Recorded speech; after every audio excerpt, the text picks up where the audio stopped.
Shalom saudara terkasih, salam jumpa bersama saya Romuald Selmus Amoy Mesye dalam renungan pada hari Selasa biasa pekan ke-18. Semoga Anda dalam keadaan sehat dan sukacita selalu. Saudara, pernahkah Anda merasa seperti sedang menghadapi badai besar dalam hidup? Seperti perahu kecil di tengah gelombang, dikepung ketakutan dan kebimbangan, dan tampaknya Tuhan jauh dari Anda. Hari ini Injil mengisahkan para murid yang berlayar di tengah danau ketika tiba-tiba angin sakal menerjang mereka.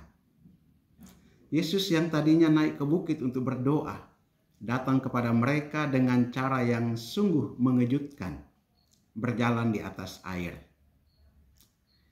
Mereka panik mengira itu hantu. Namun Yesus menenangkan mereka, "Tenanglah, aku ini, jangan takut."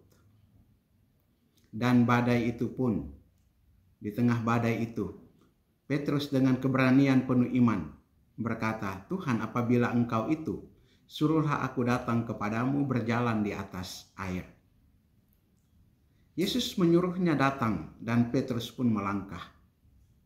Tetapi ketika ia mulai memperhatikan angin dan badai, ia pun tenggelam. "Tuhan, tolonglah aku," serunya. Dan Yesus segera mengulurkan tangannya dan memegang dia. Saudara, kisah ini bukan hanya tentang mukjizat Yesus berjalan di atas air, tetapi tentang relasi iman.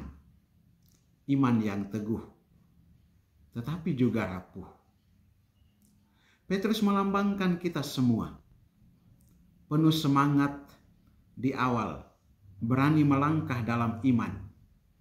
Tetapi kemudian mudah goyah ketika badai kehidupan mengempas dan perhatian kita teralih berfokus kepada badai itu. Sementara itu bacaan pertama dari kitab Bilangan menggambarkan kisah Miriam dan Harun yang berbicara melawan Musa.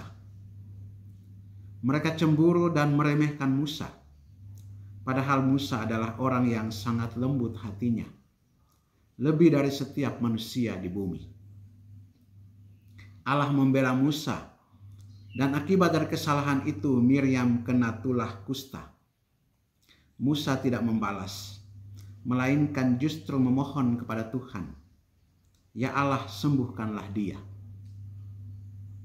Dua bacaan ini, kisah badai dan kisah kusta, mengajarkan kita dua hal penting. Tuhan hadir bahkan dalam badai, meskipun tampaknya ia jauh. Dan kerendahan hati dan belas kasih adalah jalan untuk menyembuhkan luka relasi dan memulihkan iman yang goyah.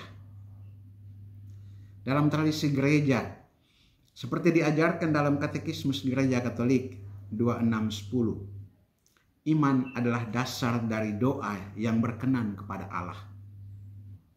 Ketika Petrus berseru, "Tuhan, tolonglah aku," itu adalah bentuk doa yang paling murni. Doa permohonan dari hati yang tahu bahwa tanpa Tuhan kita akan tenggelam. Bagaimana dengan kita? Mungkin hari ini kita sedang berada dalam badai.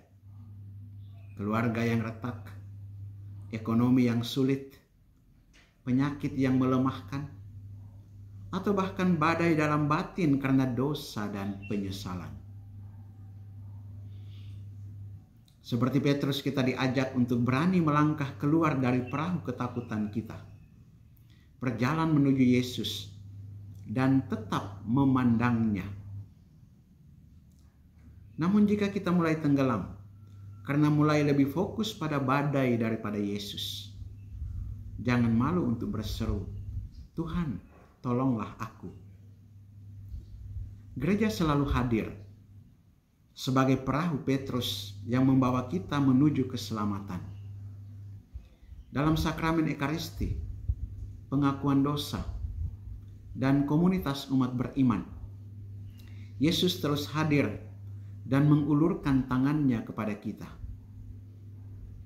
Seperti Musa yang berdoa untuk Miriam, kita pun diajak untuk mendoakan mereka yang menyakiti kita. yang goyah dalam iman, dan bahkan yang iri atau menjelekkan kita.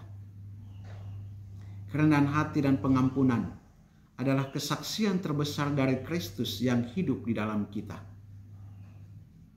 Mari hari ini kita berkata kepada Tuhan, "Ya Tuhan, jika Engkau sungguh hadir, tuntun aku keluar dari perahu ini. Ajarilah aku berjalan di atas badai." Dan saat kita goyah, jangan lupa untuk berseru, "Tuhan, tolonglah aku." Karena Yesus akan selalu mengulurkan tangannya, menangkap kita, dan menguatkan iman kita, supaya kita sampai ke seberang dengan selamat. Amin. Berkat Allah yang Maha Kuasa turun dan tinggal atasmu, dalam Bapa dan Putra dan Roh Kudus. Amin.